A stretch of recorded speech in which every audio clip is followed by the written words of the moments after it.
दोस्तों, आज की कहानी है नन्हा जी। मैं आपकी नौकरानी नहीं हूँ जो आपके लिए सब्जी रोटी बनाऊं। दोस्तों, कहानी शुरू करने से पहले अगर आपने चैनल को सब्सक्राइब नहीं किया हो तो कर लीजिए ताकि आपके पास पहुंच सके हर नया वीडियो।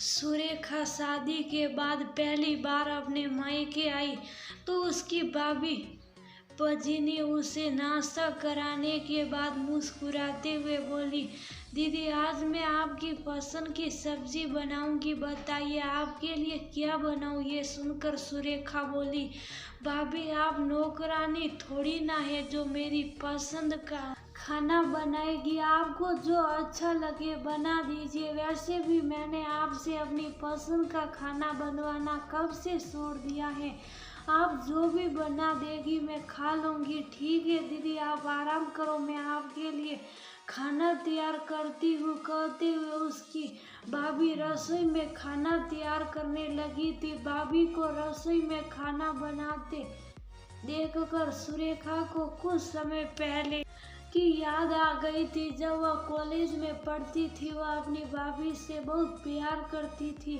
जब भी वह सुरेखा के सामने अपनी किसी पसंद की वस्तु खाने की इच्छा रखती, सुरेखा तुरंत उसके पास लेकर हाजिर हो जाती थी। सुरेखा का अपने प्रति ऐसा प्यार देखकर एक दिन पजनी उससे मुस्कुराते हुए बोली, दीदी आपको जो पसंद हो मुझे बता दिया करो, मैं बना दूंगी। उस वक्त भाभी की बात सुनकर सुरेखा मुस्कुरा दी थी।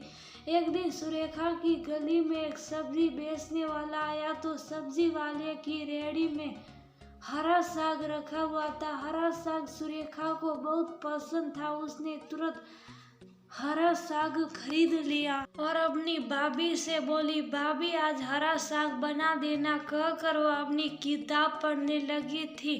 रात के वक्त जब भाभी ने खाने को आवाज दी तो अपनी थाली में साग की जगह दाल देखकर भाभी से साग के बारे में पूछने ही वाली थी, परंतु फिर ये सोच कर कि शायद भाभी हरा साग बनाना भूल गई होगी, उसने शुभ साफ दाल से खाना खा लिया था और जाकर अपने कमरे में लेट गई और सोने की कोशिश करने लगी। अभी उसकी आंख लगी ही थी कि अचानक भैया भाभी की आवाज़ सुनकर उसकी आंख खुल गई थी। उसने सुना उसके भैया पारस भाभी से कह रहे थे, जब सुरेखा तुम्हें बेहद प्यार करती है और तुम्हारी हर पसंद का ख्याल रखती है, फिर तुम उसकी पसंद का ख्याल क्यों नहीं रखा? क्यों मैं क्या उसकी नौकरानी हूँ जो उसकी पसंद का ख्याल रखूं? मेरा जो मन करेगा मैं वही बनाऊंगी। पत्नी ने कहा तो पारस ने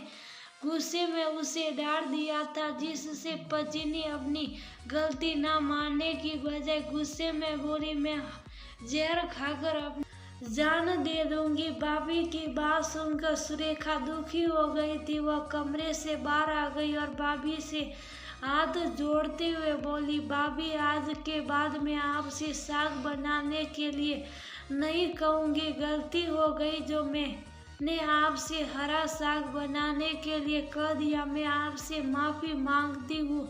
आप अपनी जान मत दीजिए, शांत हो जाइए। मुझे क्या पता था मेरी छोटी सी बात का इतना बतगड़ बन जाएगा। हरा साग देखकर मुझे आपकी बात याद आ गई थी, इसलिए मैंने आपसे साग बनाने के लिए बोल दिया था। फिर अपने भैया को समझाते हुए बोली, भैया आप मेरे लिए भाभी से मत लड़िए।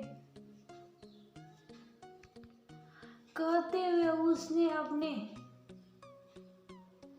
भैया भाभी के सामने अपने दोनों हाथ जोड़ लिए थे। सुरेखा की बात सुनकर उसकी भाभी शर्मिंदा होकर अपने कमरे में चली गई थी।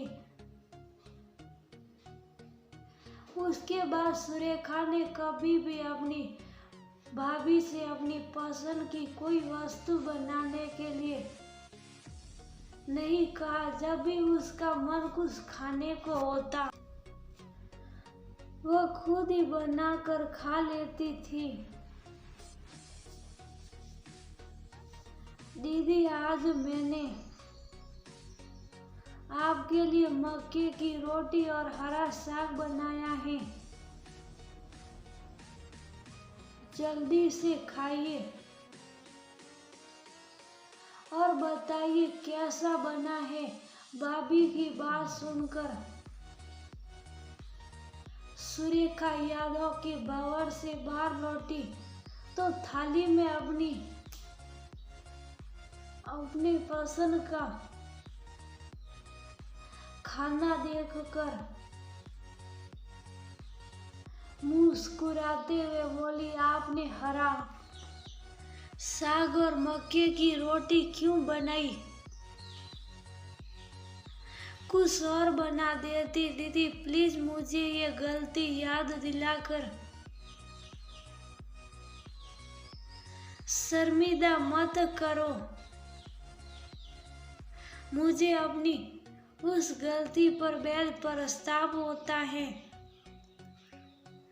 भाभी ने प्रस्ताव भरे स्वर में कहा तो सुरेखा साग से मक्के की रोटी खाकर प्यार से बोली, आपने खाना बहुत स्वादिष्ट